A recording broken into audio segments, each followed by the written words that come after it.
The word homelessness can evoke diverse emotions and images in people's minds. Some associate homelessness with drug and alcohol abuse, laziness, and an overall negative image, while few others consider the true story behind what it means to be homeless. In reality, homelessness can happen to anybody. We went to Downtown Streets to learn more about the issue. Downtown Streets Team is an organization open in 15 cities Bay Area wide that helps people experiencing homelessness to work collaboratively on beautification projects like city cleanup. In return, they receive aid like case management and employment services to regain footing. We went and talked to Scott Van Gordon, the project manager at the Streets Team, about the common misconceptions people may have on those going through homelessness. I'd say the biggest stereotype is that they're lazy, they don't want to work, is that they're all alcoholics and into drugs, when that could be further from the truth. And I think that people just get that just by looking at them, their physical appearance, that they just come up with an idea of what they're up to, when we know it's deeper than that for sure. Stereotypes about homeless people can be traced all the way back to the 1640s, where homelessness was seen as a major character flaw and was frowned upon by society. An example of this immoral view of homeless people is in 1729, when Philadelphia passed a law that allowed locals to deport such individuals. The rise in the homeless population has proven to be a major problem since the Mental Health Systems Act of 1980, which occurred under the Reagan administration. Reagan severely cut down funding to mental health institutions and research programs, which led to mass amounts of people who are deinstitutionalized to flood the streets of California.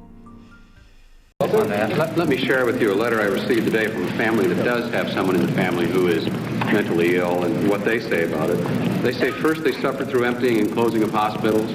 They say then the dumping of their relatives onto the streets. Then they had the withdrawal of funds for community-based programs, they say.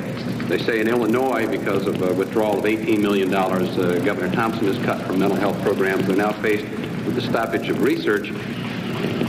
What would you tell these people? Well, I would look into all the things that the charges they've made there to find out if all of these things are true and whether the financial things that they mentioned there are the reason for those cases. I would think that Governor Thompson would like to see that letter. Today, we can still see the consequences of Reagan's actions. Currently, factors such as rising housing prices in California are the greatest factors in the rapidly growing homeless population. According to Bloomberg News, California housing prices have skyrocketed as a result of a bad government with policies ranging from outdated zoning laws to a 40-year-old tax provision that benefits longtime homeowners at the expense of everyone else. Unable to stay in houses, we wondered where people suffering from homelessness spent each night. We asked Mr. Gordon why homeless people couldn't stay in homeless shelters. There's not enough shelter beds. That's just the biggest thing. With the amount of homeless people we have in the Bay Area, there's just not enough space for everybody to be put indoors. Here we have a graphic of the percentage of unsheltered homeless people in California versus the percentage of unsheltered homeless people on average in America. According to U.S. News, California has an astonishing number of 129,972 homeless people. This problem is exacerbated by the fact that 68.9% of people experiencing homelessness are unsheltered due to the problem described by Mr. Gordon. We talked to Mary Balco, the Director of External Affairs and Policy at Compass Family Services, about the factors at play which affect homelessness. The supply and demand problem. We have so many people and we don't have enough housing for them. So the people with the most money are the people who get the housing. How can you help?